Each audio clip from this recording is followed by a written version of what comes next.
Summertime in the panhandle of Florida. It's known for sunshine and the beach. If you stick around long enough, you know it's not always sunny, and for a select group of basketball coaches and players competing at Poplar Springs High School in the month of June, they're okay with that. We pray for clouds and for a little bit of a breeze, but it's not going to cool off, but only so much. For nearly a decade and a half, Poplar Springs has been the host of an annual summer shootout. For the varsity boys this year, 18 total teams from both the Panhandle and South Alabama coming to compete in round-robin action between two gymnasiums.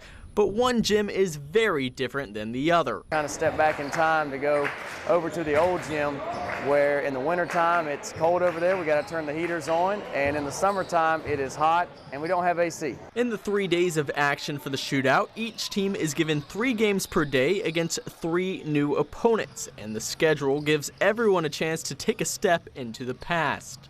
It's old, it's different from every other gym, there's no AC, it's hot. It's almost kind of like playing outside. It's so muggy in there, and you only got 2 fans, so it's not really, can't really do much, and just sweaty. Right as soon as you walk in, you start sweating. During warm-ups, you're sweating. And the only reprieve from the heat. We try to add more fans each year because those are your best friend. Usually the players, once they get out there and play a little bit, those chairs on the bench have moved down closer and closer to the fans, or they have taken a seat.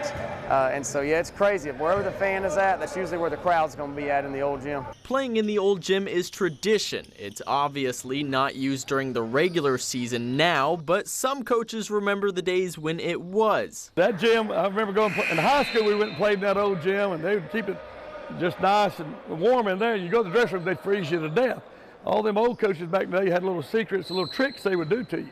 Precautions are taken to keep players hydrated, and many of the coaches say they actually like having their players in the old gym to help with conditioning.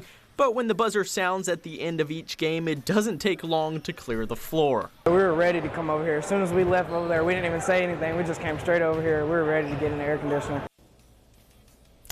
This marks the final day of the 2-week Poplar Springs Summer Shootout between the boys and the girls teams. They, of course, will be back for their 15th year next June.